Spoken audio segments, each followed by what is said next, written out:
कि शाहबादी जी अपने 10 वर्ष के कामकाज का हिसाब लेकर और मैं अपने 5 वर्षों का कामकाज का हिसाब लेकर एक पब्लिक फोरम में बैठता हूँ।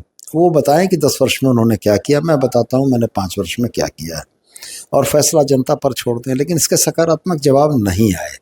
इसका मतलब है कि वो सीधी बहस से बचना चाहते हैं, और उनके बचने के पीछे कारण ये है कि वो अपने कार्यकाल में गिरिडीह की जनता के लिए कोई उल्लेखनीय काम नहीं कर पाए। गिरिडीह के सस्टेनेबल डेवलपमेंट के लिए हमने बहुत सारी योजनाओं को धरातल पर उतारने का प्रयास किया।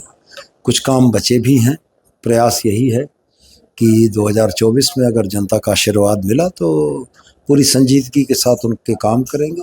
राजनीति के में एक चीज़ हमने ज़रूर सीखी है कि आपको जनता के सूक्ष्म संकेतों को पकड़ने की अगर कला है तो आप समझ पाते हैं कि जनता के मन में क्या चल रहा है, और उसका सबसे बेहतर परिचायक जो है वो जनता की आँख है। जब आप कहते हैं किसी बात को और जनता की आंख में उस बात की स्वीकारोक्ति दिखती है तो ये लगता है कि जनता ने आपकी बातों को माना है। हेमंत बाबू की जो महिला केंद्रित योजनाएं थीं, अगर उनका असर है जमीन पर और महिलाएं निकल रही हैं, तो हम लोगों का मानना है कि लैंडस्लाइड विक्ट्री की तरफ गठबंधन जा रहा है। 400 का सिलेंडर को 1200 करके आज कह रहे हैं कि 500 में देंगे। असम के माननीय मुख्यमंत्री घोषणा पर घोषणा कर रहे हैं। असम में बताएं ना कितने में दे रहे हैं। ये वही जुमला है जो 15 लाख देने की बात थी, जिसको बाद में माननीय गृह मंत्री ने स्वीकार भी किया कि ये जुमला था। जहां जनता को सीधा लाभ मिला, उस लाभ को रोकने छीनने का प्रयास जितना भारतीय जनता पार्टी ने किया है उतनी ज़्यादा उनको इस बात का नुकसान होगा। जनता को ये दिखता है कि उसका नेता हेमंत सोरेन सरकार के संसाधनों में कहीं ना कहीं जनता के हितों को समायोजित करने का विचार रखता है। 2019 में गिरिडीह से चुनाव जीतकर विधानसभा पहुंचे सुदीप कुमार सोनू को झामुमो की ओर से एक बार फिर से प्रत्याशी बनाया गया है।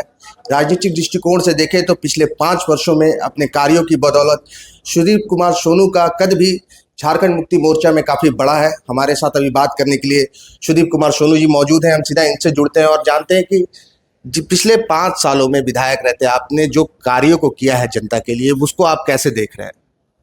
सबसे पहले तो बहुत धन्यवाद फॉलोअप का, आपके माध्यम से आपके दर्शकों का अभिनंदन।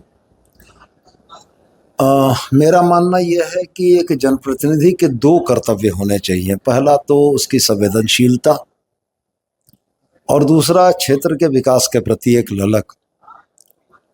मेरा मानना है कि ये पिछले 5 वर्ष, जिसमें 2 साल तो हमारे कोरोना में चले गए जब देश और दुनिया ठप थी, लेकिन 3 साल के अल्पकालीन समय में गिरिडीह में विकास की एक लंबी लकीर खींचने की कोशिश हमने की, और एक सस्टेनेबल डेवलपमेंट की सोच के साथ हमने इस शहर में university, engineering college, medical college, hospital, women university के लिए ज़मीन, कनेक्टिविटी की सड़कें, चाहे वो गिरिडीह बाईपास की बात करें तो 582 करोड़ की एक सड़क की स्वीकृति, सिंचाई के क्षेत्र में, कृषि के क्षेत्र में हमारे पीरटांड़ प्रखंड में 639 करोड़ की एक पीरटांड़ मेगा लिफ्ट परियोजना, देश के 7 सोलर सिटी में एक गिरिडीह को सोलर सिटी के तौर पर स्थापित करना, कई एक काम हमने किए। और इसके अलावा रूटीन के जो काम थे, पुल पुलिया का निर्माण था, उसरी नदी पर एक पुल का निर्माण कराया, एक पुल का शिलान्यास किया,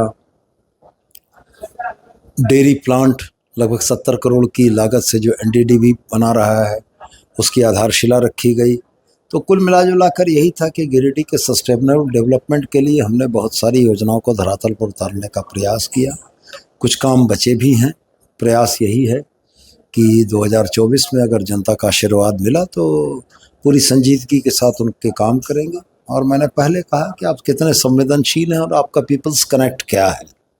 आज के दौर में ये चीज़ें महत्वपूर्ण हो गई हैं। पहले नेता आते थे, हाथ हिलाते थे, भाषण दे के चले जाते थे, वोट झोली में गिर जाते थे, लेकिन अब ऐसा नहीं है। अब जनता मूल्यांकन करती है कि उसका जनप्रतिनिधि कितना संजीदा है और कितना सक्रिय है। तो मुझको लगता है इन मुद्दों पर हमको एडेड एडवांटेज है हमारे प्रतिद्वंदी से, जो 10 साल इस क्षेत्र का प्रतिनिधित्व कर चुके हैं। उनका कार्यकाल भी लोगों ने देखा है। मेरा सवाल भी इसी तरफ से था कि अभी चुनाव का वक्त है, 4 दिन के बाद वोटिंग है। ऐसे में लगातार आप जनसंपर्क चला रहे हैं, लोगों के पास डोर टू डोर कैंपेन कर रहे हैं, लोगों के पास जा रहे हैं, तो क्या देख पा रहे हैं आप? आपने जो काम किया है उसका आकलन जनता कैसे कर रही है? देखिए, राजनीति के में एक चीज़ हमने ज़रूर सीखी है कि आपको जनता के सूक्ष्म संकेतों को पकड़ने की अगर कला है तो आप समझ पाते हैं कि जनता के मन में क्या चल रहा है। और उसका सबसे बेहतर परिचायक जो है वो जनता की आँख है। जब आप कहते हैं किसी बात को और जनता की आँख में उस बात की स्वीकारोक्ति दिखती है तो ये लगता है कि जनता ने आपकी बातों को माना है और आप जो कह रहे हैं उससे वो सहमत हैं। तो हमें तो इस पूरे चुनाव प्रचार के दरमियान यही देखा कि जनता ने हमारी बातों को बड़ी गंभीरता से सुना, उस पर सिर नोड किया। सिर हिलाना भी एक तरीके से सहमति का परिचायक होता है। तो कुल मिला जुला कर मुझको लगता है कि कास्ट और क्रीड का पार्ट अगर बात करें तो सभी समुदाय, सभी वर्गों के लोगों ने गिरिडीह के विकास के लिए जो कुछ भी हमने किया वो किया है। और जनता ने एक नारा दिया, ये मेरा नारा दिया हुआ नहीं था। जब लोगों के बीच गए तो उन्होंने बातचीत के क्रम में कहा कि गिरिडीह में केबी सहाय के बाद किसी दिखने वाले विकास को किसी विधायक ने किया तो वो सुदेव कुमार सोनू ने किया है। तो यदि जनता ये बात बोल रही है तो उस बात के बड़े मायने हैं, मैं यही मानता हूँ। मेरा एक सवाल और यहाँ पे है कि 10 साल तक यहाँ पर जो विधायक रहे हैं वो इस बार आपके प्रतिद्वंदी के तौर पर चुनावी मैदान पर है। और गिरिडीह की अगर मैं बात करूँ तो मैं जो देख पा रहा हूँ यहाँ पर लोग जो है आर्थिक और सामाजिक विकास के मुद्दों पर बढ़ चढ़कर मतदान करते हैं। वही सहवादी परिवार की एक अलग पृष्ठभूमि है यहाँ पर। तो ऐसे में आप क्या देख पा रहे हैं? देखिए, मैंने कई सार्वजनिक मंचों से इस बात की घोषणा की है, कई चैनल्स के इंटरव्यू में इस बात को कहा है कि शाहबादी जी अपने 10 वर्ष के कामकाज का हिसाब लेकर और मैं अपने 5 वर्षों का कामकाज का हिसाब लेकर एक पब्लिक फोरम में बैठता हूँ। वो बताएं कि 10 वर्ष में उन्होंने क्या किया, मैं बताता हूँ मैंने 5 वर्ष में क्या किया है, और फैसला जनता पर छोड़ दें। लेकिन इसके सकारात्मक जवाब नहीं आए। इसका मतलब है कि वो सीधी बहस से बचना चाहते हैं और उनके बचने के पीछे कारण ये है कि वो अपने कार्यकाल में गिरिडीह की जनता के लिए कोई उल्लेखनीय काम नहीं कर पाए। और रह गया सवाल, एक चीज़ को और बड़ी गंभीरता से समझने और देखने की ज़रूरत है। होता यह है कि जब तक आपके पास मूल्यांकन के 2 बिंदु ना हो तब तक आप कैसे करेंगे। 2019 के चुनाव में मैं कोरा कागज था। शाहबादी जी के पास 10 साल के विधायक के कार्यकाल का एक हिसाब किताब था। आज हमारे पास 5 साल के कार्यकाल का हिसाब है और शाहबादी जी के पास 10 साल का है। जब उनके कार्यकाल के उपरांत जनता ने उनको नकार दिया तो अब मेरे 5 साल के कार्यकाल को देखने के बाद जनता उनको स्वीकारेगी, ये कहाँ तर्कसंगत है। जाहिर तौर पर हमने उनसे बेहतर काम करने की कोशिश की है, जनता ने भी इसी उम्मीद में हमको चुना था और 5 वर्षों में हमने समस्याओं के त्वरित समाधान का जो प्रयास किया और जिसके फलाफल जनता को देखे हैं। इन चीज़ों को छोड़कर अब वो देख लेंगे, कर देंगे, हो जाएगा टाइप की राजनीति अब नहीं चलती है। अब राजनीति चलती है कि जनता को त्वरित समाधान चाहिए होता है समस्याओं का, और मुझको लगता है इस मामले में मुझको एडेड एडवांटेज है।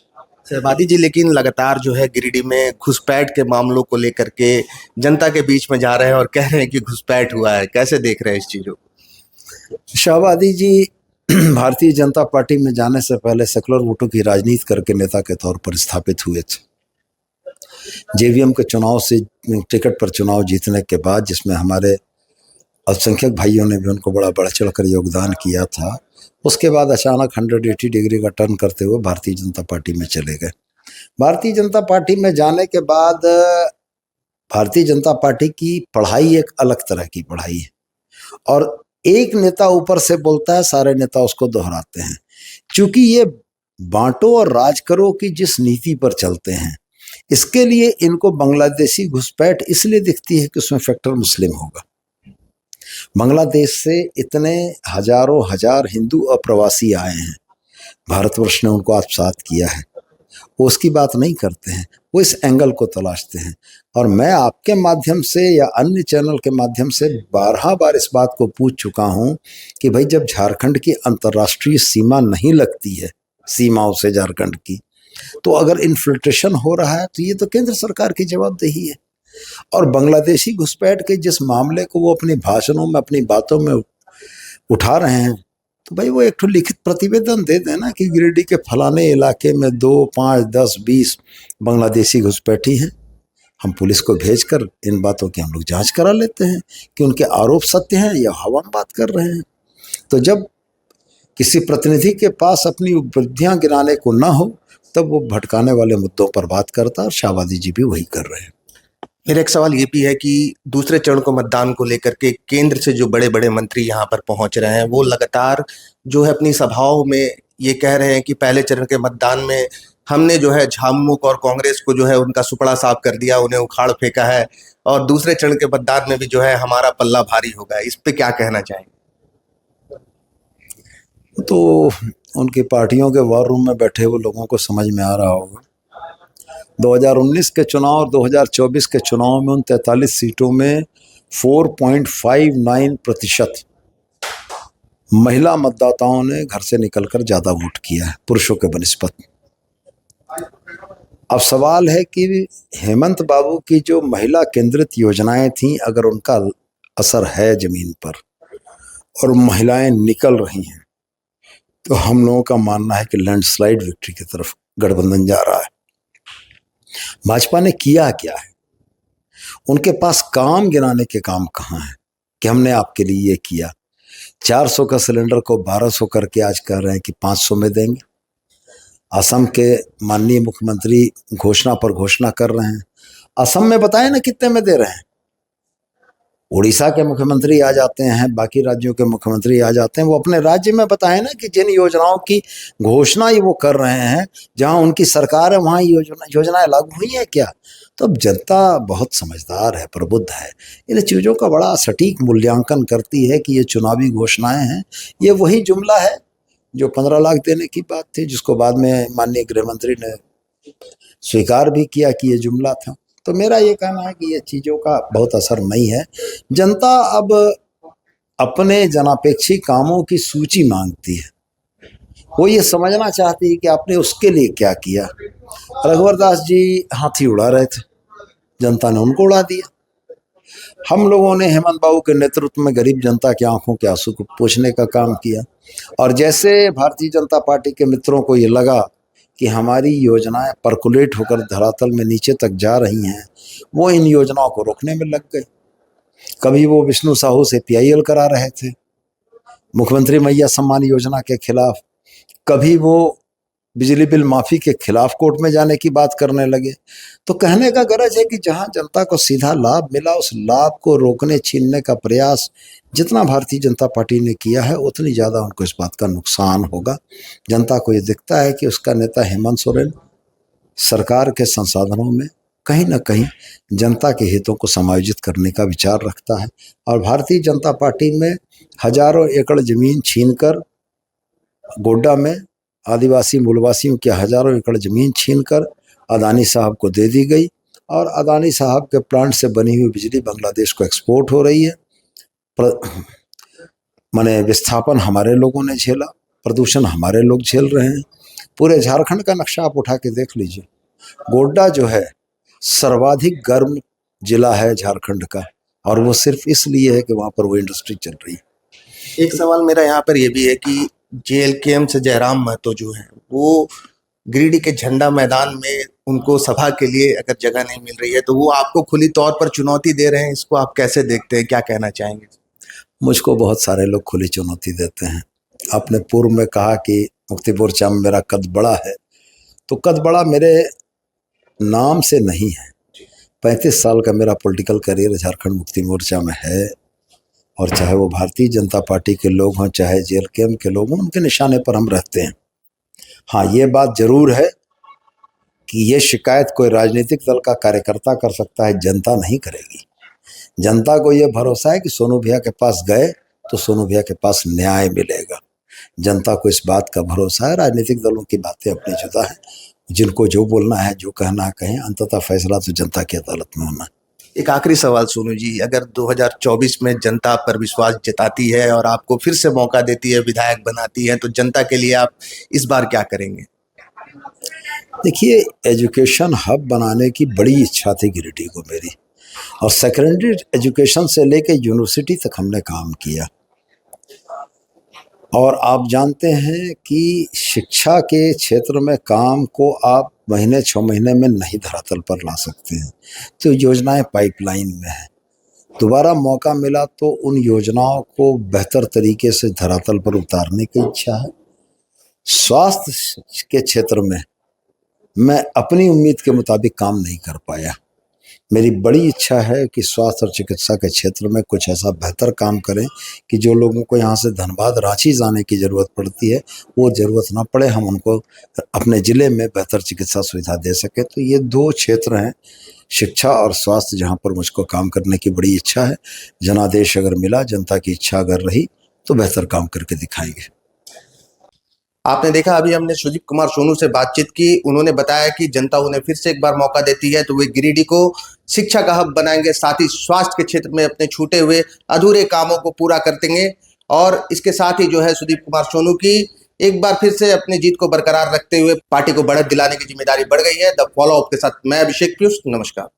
जहां 27 वर्षों के सफर में 17,000 से भी अधिक छात्रों ने डॉक्टर एवं इंजीनियर बनकर भरे सफलता की ऊंची उड़ान, जहां साधारण छात्र भी झारखंड टॉपर्स बनकर बना रहे इतिहास। दूरदर्शी शिक्षाविद श्री विपिन सिंह के मार्गदर्शन में मेडिकल एवं इंजीनियरिंग के लाखों छात्रों के लिए आशा की किरण के रूप में goal nations leading institute. thefollowup.in. Like, share and subscribe. www.thefollowup.in